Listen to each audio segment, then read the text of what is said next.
ബീന ആന്റണി, ഇത് ചാരുലതയൊക്കെ അങ്ങനെയുള്ള നല്ല സീരിയലൊക്കെ അഭിനയിക്കാൻ പറ്റി അല്ലേ? അപ്പം ഇപ്പൊ എങ്ങനെയാ ഒരു സീരിയലിന്റെ അവസ്ഥ? കുറച്ച് കഷ്ടമാണ് ശരിക്കും പറഞ്ഞാൽ.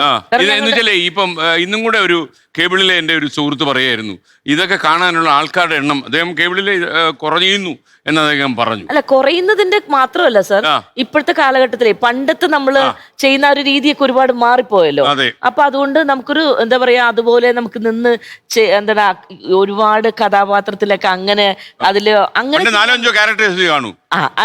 അപ്പൊ നമ്മളങ്ങ് താർക്കാം. അതെ. അപ്പൊ ആ കാലഘട്ടം മാറിയതിന് കുറെ പ്രശ്നങ്ങള് ശരിക്കും പറഞ്ഞു. ഇപ്പൊ ഒരുമാതിരി ഓട്ടപ്പാച്ചിലാണ്.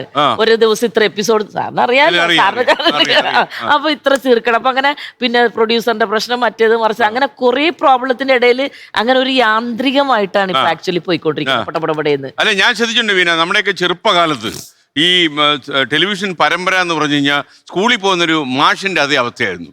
രാവിലെ പോകുന്നു, കൊടയൊക്കെ ചൂടി പൊതിച്ചോറുമായിട്ട് പോകുന്നു, വൈകുന്നേരം കൃത്യമായിട്ട് തിരിച്ചു വരുന്നു. എന്നാൽ ഇപ്പൊ അതൊക്കെ മാറി അല്ലെ? ഇപ്പൊ ഒരു അര സിനിമയാ അല്ലേ? കാലഘട്ടം മാറിയതിന്റെ കുറെ പ്രോബ്ലംസ്. പിന്നെ ഒരു റിവൈൻഡ് അടിച്ചു നോക്കിയാൽ ഇപ്പൊ കുറെ വർഷമായല്ലോ ഇപ്പൊ ടെലിവിഷൻ എത്ര 35 years. ഓ എന്റെ പൊന്നെ, സത്യത്തിൽ പുരസ്കാരം തരേണ്ടതാ.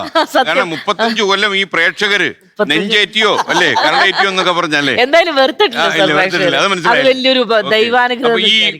ഈ ഇത്രയും 35 കൊല്ലത്തിനിടയിൽ ആലോചിച്ച് കഴിഞ്ഞാൽ ആദ്യത്തെ കുറച്ചു കാലം വിട്ടാൽ പിന്നെ വളരെ സജീവമായിട്ടുള്ള ഈ അശ്വമേധം നടത്തിയ സമയം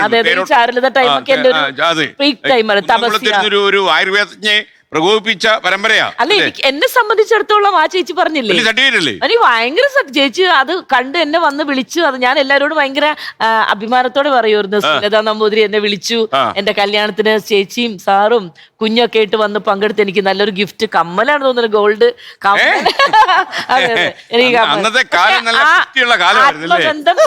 ചേച്ചിക്കുണ്ട്. എനിക്ക് തോന്നുന്നു അന്ന് ഇങ്ങനെയൊക്കെ ഉണ്ടായിരുന്നു. പോകുന്നിടത്തെല്ലാം അത്യാവശ്യം സ്വർണ്ണ കമ്മലൊക്കെ വാങ്ങിച്ചോണ്ട് കൊണ്ടുപോകായിരുന്നു. അന്ന് എന്തുവായിരുന്നു പ്രശ്നം? അല്ല സാർ, ഇപ്പോഴും അതെ, ചേച്ചി ഗിഫ്റ്റ് തരും ഞങ്ങൾക്കൊക്കെ, സാരിയൊക്കെ മേടിച്ചു തരും. എനിക്ക് ഒരു ഗിഫ്റ്റും തന്നിട്ടില്ല കേട്ടോ. ഞാൻ എത്ര വലുത് പരിചയമുള്ള ആളാന്ന് അത് പക്ഷെ കുറെ അഭിനയിക്കണം. തന്നിട്ടില്ലേ? കുന്നംകുളം അരിഷ്ടമൊക്കെ കഴിച്ചു.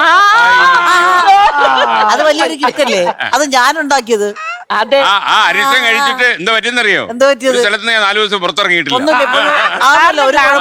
പറഞ്ഞാൽ മതി, കുഴപ്പമില്ലായിരുന്നു. ഒരു കുഴപ്പമില്ല, ഇപ്പോഴും കുഴപ്പമില്ലല്ലോ. ആ അരിഷ്ടം കുടിച്ചെന്റെയാ ഇപ്പോഴും റെഡി.